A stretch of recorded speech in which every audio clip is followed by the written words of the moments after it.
This week at Edison Motors, we go to Parliament to yell at some government officials. We go to Environment Canada to probably yell at some government officials and look at some cool buildings. I don't have time to look at cool buildings. I've been working on my voice exercises. Point is from the diaphragm, push up, and then yell. We're gonna yell. Here we go.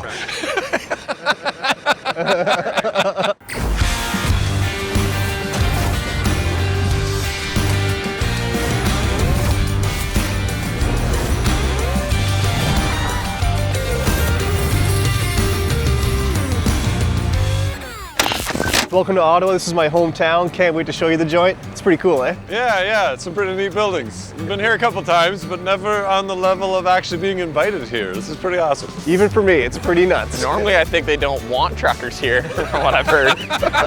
But no, this is going to be pretty cool. So we have been invited by members of Parliament. So in about a half hour, we're going to be meeting with them. They're going to be asking us some questions about what our issues are and how they can help resolve those issues. Then we're gonna go sit in, see what it looks like as they're in their chambers on the House floor. Then Parliament floor, House of Commons, still a House floor. Yeah, I'm learning this stuff. Turns out from trucker, you really gotta get involved with government. Gotta stop making trucker jokes. We're gonna get in so much trouble for trucker jokes over here. Anyways, and then tomorrow we're gonna be meeting with Environment Climate Change Canada to go over the issues with our national emissions mark and getting our certification. We're going to be seeing some testing facilities where they test the diesel engines. I don't know how much we can film there. And then we're just going to go and do a little bit of sightseeing, but it should be a good time. So hopefully, I'm really hoping by the wrap up of this video, we have some good news. So these guys are allowed to come to Parliament and honk. Is your department aware of a company called Edison Motors out of British Columbia?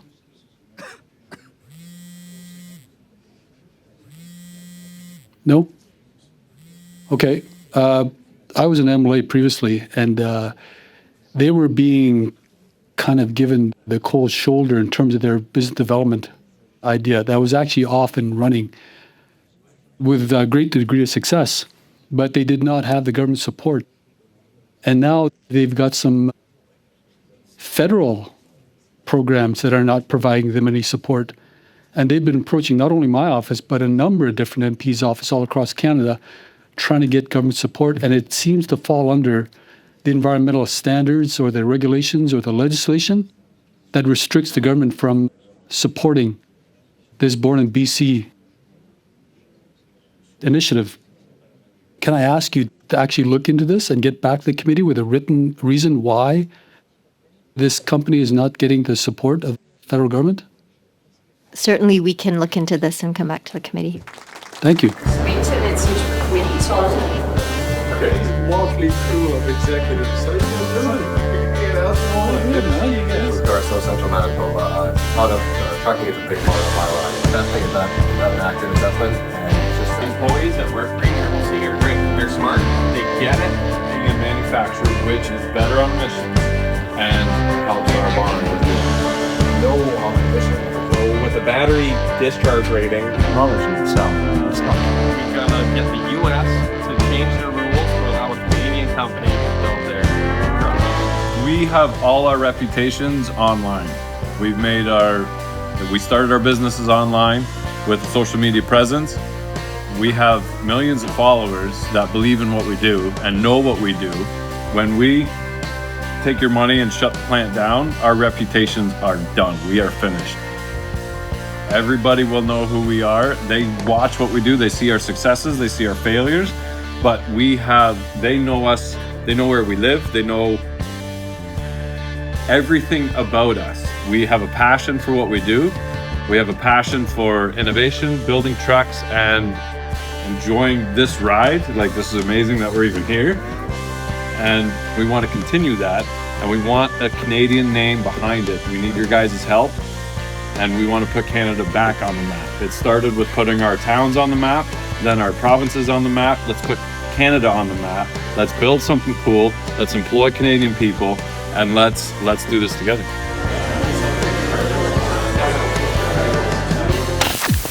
We just came out of that boardroom in the meeting.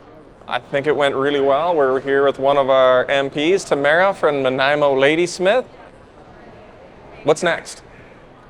I'm not sure what's next for you. It sounds like it's more meetings and then followed up by some paperwork and maybe a few more meetings.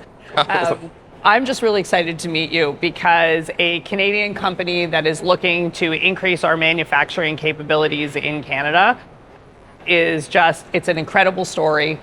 You have shown so much grit and so much willingness to persevere, and I'm just grateful that you're sticking with us. Yeah, thanks for listening, and I guess you guys got a few emails from some of our fans bringing the issues up.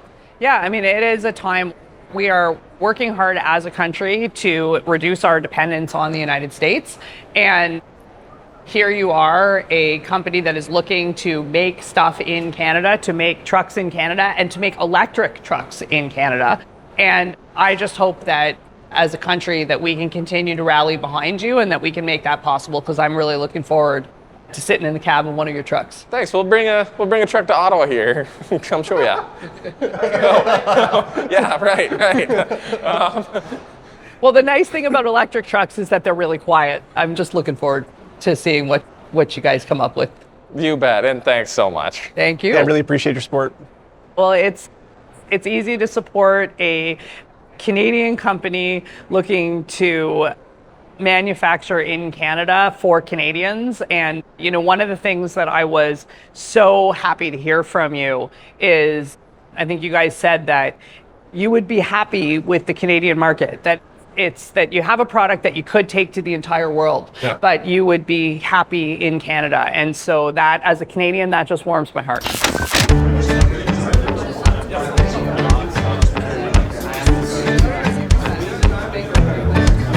Everybody, Member of Parliament Bob Zimmer in Parliament with my colleagues Ellis Ross and Dave Bexte with Edison Motors. And we're seeing that you're having a few problems getting approved by this Canadian government. Maybe explain what those problems are. Yeah, so we're trying to meet the government's mandate. They want everything electric or plug-in hybrid by 2035. So we'll start building plug-in hybrid semi-trucks. We'll start building them in Canada. And we cannot get approval from Environment Canada because no legislation exists to allow it.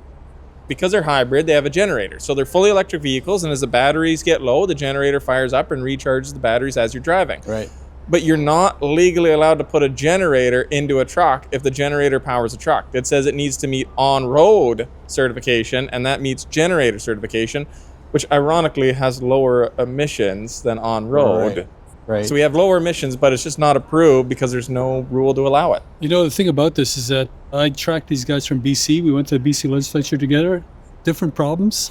Hope we got them resolved. But the one thing I like about this is that the market and the customer is not being forced financially to buy their product. Right. They can take off globally if Canada develops some kind of policy to allow them to build their trucks. Canadian customers and global customers. They don't need a mandate to be successful selling their electric trucks, right? No, the customer is there, they want it, and they can go Australia, they can go Europe. In terms of markets and supply, we can actually open this up to a larger audience if Canada gets on board. Yeah, if we got on board with the right rules, we do have demand from Australia, New Zealand, some places in Europe, and we could do it. We're just allowed to get the engines we need to put in the trucks. You said the numbers, we're not just talking like 2 or 5 trucks. I just heard you say how many, and it shocked the viewers how many are actually sort of on order. We have 4,000 pre-orders for our pickup trucks with deposits. 4,000. And we cannot keep up. We had to turn down our semi-truck orders until we have the first batch built because we can't get them out fast enough. We're just building a new factory right now. So we built our prototypes. Yeah. We showed them to customers. We sold trucks to customers. We're building the first trucks that we're ready to sell to the customers, and we're trying to get it over. That's why we need our national emissions mark, or we can't legally sell it to the customers. So now we have trucks sitting in our yard that we can't deliver to the customers because we're stuck in this regulatory circle loop.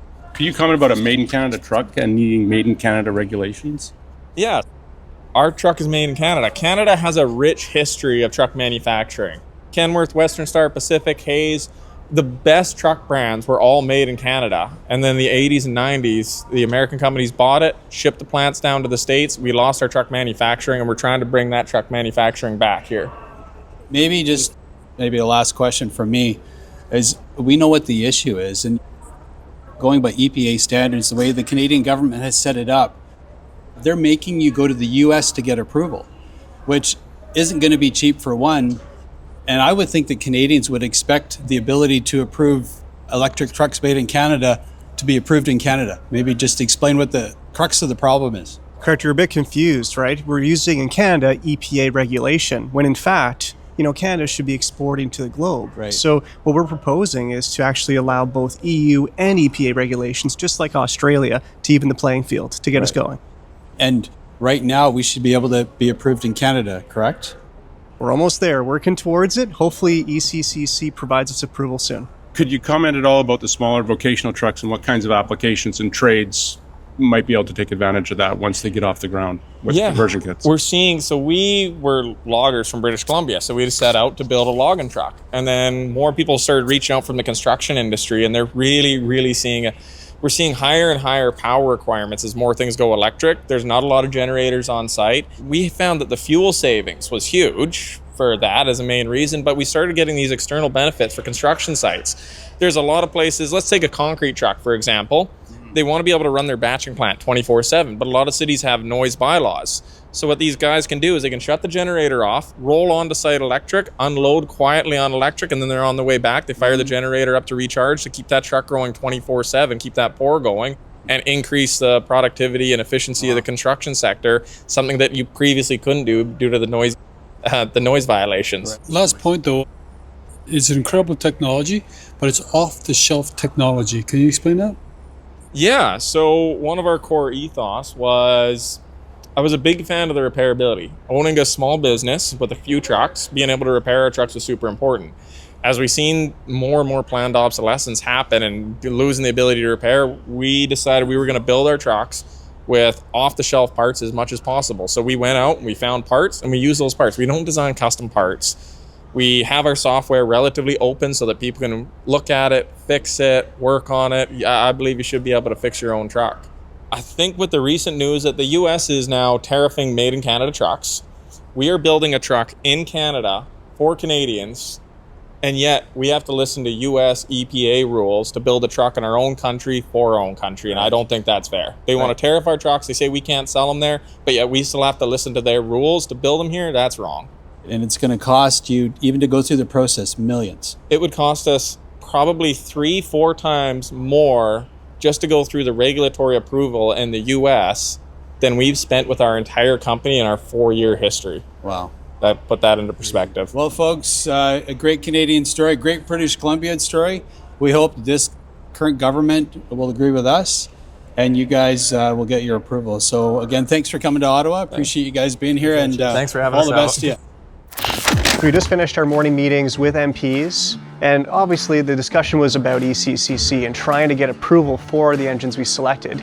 But we're actually here right now at NRC. In the worst case that we can't get approval, we have a place to test our labs. So Kevin, maybe tell us more. Yeah. So this is low carbon fuels, clean combustion. This is the engine technology lab, and we do combustion testing with, single cylinder engines, things like that, and we measure everything about the combustion, but then of course about the emissions. And so, this is one of Canada's national labs for doing emissions testing on normal fuels, weird designs, and normal designs, weird fuels. Exactly. So, love to help you out. Oh, that's awesome, right? Like in the event that we couldn't get approval through the bureaucracy, at least we know that we got a place. We obviously got you to help us through the process. It seems pretty straightforward, right? You're basically just hooking up engines here from manufacturers to lab equipment. So pretty excited. If we have to go through it, we know we're in good hands. Yep, that's it. Rich's crew showed up here as our Ubers, and it's pretty obvious for anyone looking which vehicles are theirs. I had to find it in the parking lot. It wasn't very hard. Thank you, Uber Aaron. Yeah, no problem.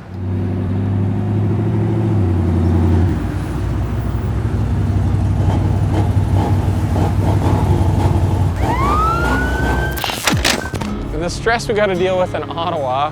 So update, before we left, the shop was getting built and the main columns are going up. A crane was supposed to show up Monday evening, and then it got pushed to Tuesday. Don't worry, we don't need it until Wednesday. Then they're like, yep, we'll haul it out there Wednesday. It's Thursday now, and just got a text message that says, hey, sorry, I can't send my crane out to you guys. The crew is on site.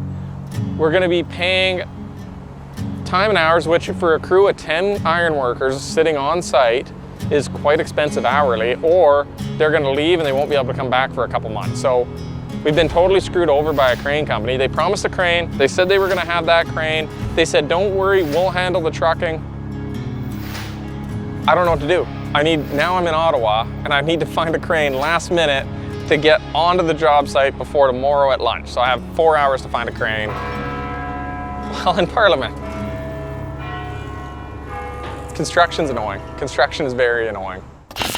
So we just finished the actual meeting in Parliament. It was cool. We got to sit in during a question period, see the chaos that was that.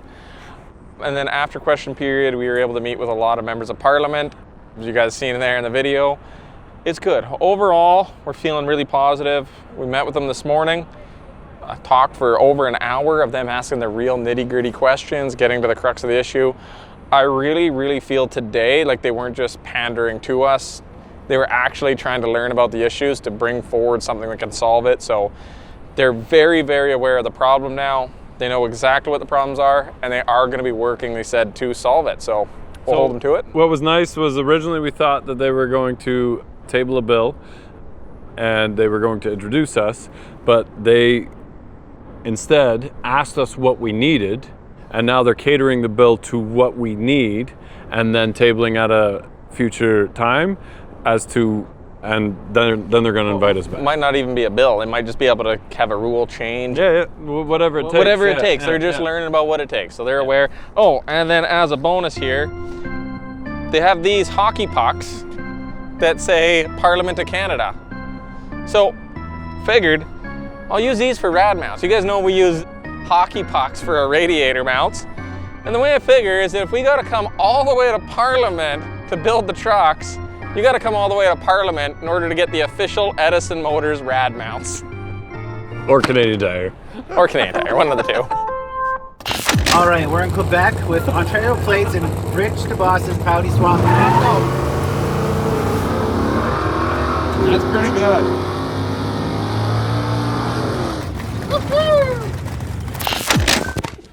So I just got a picture. The columns are now up for the shop at our property in Donald, and we were panicked a few hours ago because we needed a crane on site today.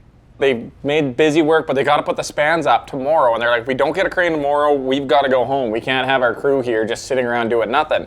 And our crane guy bailed while we were at Parliament, so talked around, phoned someone. Big shout out to DJ from Royal. He phoned around to his contact, found a guy, Nick, and Nick is going to be sending his crane out as soon as he finishes his round of golf. He's on hole 5 right now. He's going to be coming out to Donald and we'll get it done. So that was a bit of panic at Parliament that our erection crew may have went home, but nope, we're still getting an erection tomorrow.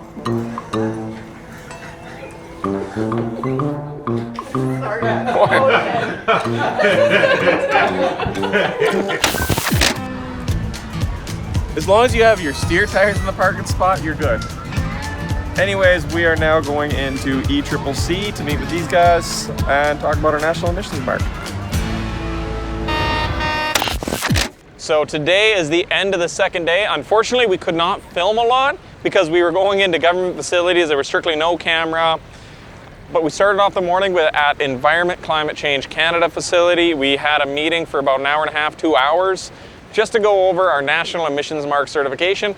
Unfortunately, we did not get that. We have to demonstrate a little bit more modeling on the GEM modeling for the hybrid trucks and a couple other things, but it looks very promising and they're pretty helpful, right? Oh, super helpful to the point where actually, not only are they receptive, but they're treating us like we actually know what we're doing, which is awesome. So I think we're about a couple weeks away. So fingers crossed. They told us, hey, this is what you guys need to do. So we're going to submit it as soon as possible. I got to say, yeah, these guys at Environment Climate Change Canada have been super helpful. They really see what we're doing and they're trying their best to help us. The employees there, 10 out of 10 to work with. This isn't government bureaucrats that don't care. They're helping us get through it. So big shout out to them. Yeah. Afterwards, they took us on a tour of their facility where they showed us their engine testing, vehicle testing, all the procedures that they go through to do all their emission testing. After that, we did a drive over to the Canadian Motor Vehicle Safety Standards testing facility with Transport Canada. We've been talking with them and we had a consultant to help us through the CMVSS. Now it was time to meet with them and go through the testing procedures that we need to do.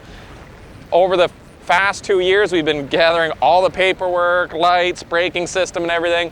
The next things we have to do are the driving tests to make sure that it passes the driving test. So we met with them, went through the procedures, and I think we're feeling pretty confident about that. Yeah, pretty cool to actually go to this facility. It's a multi-billion-dollar facility, and they invited us as a manufacturer to essentially look over what the procedures are. So super surreal, right? I mean, we're feeling pretty confident now. We know what to do as an OEM. Yeah, we got the support of our members of parliament. We got the support of Environment Climate Change Canada. We got support of the guys at the CMVSS testing facility. We're looking good to become a manufacturer. And what's so cool is that in 1 week, we were able to cram all this stuff in. Environment Canada, Transport Canada, also even being part of the Association for Manufacturers. I mean, we did it all in a week, and now we got to head home because we got a shop to build. Yeah, I heard the shop's going up with a crane, and yeah, looking pretty good. So if you guys are interested in investing in Edison Motors, it's open to every Canadian as well as international. So please visit our website. Et aussi, on a créé des investissements pour les Canadiens. Alors, si tu es intéressé aussi, tu es franco-canadien, j'ai traduit les documents. Alors, merci beaucoup de ton support. Thank you everyone for your support. It means so much to us.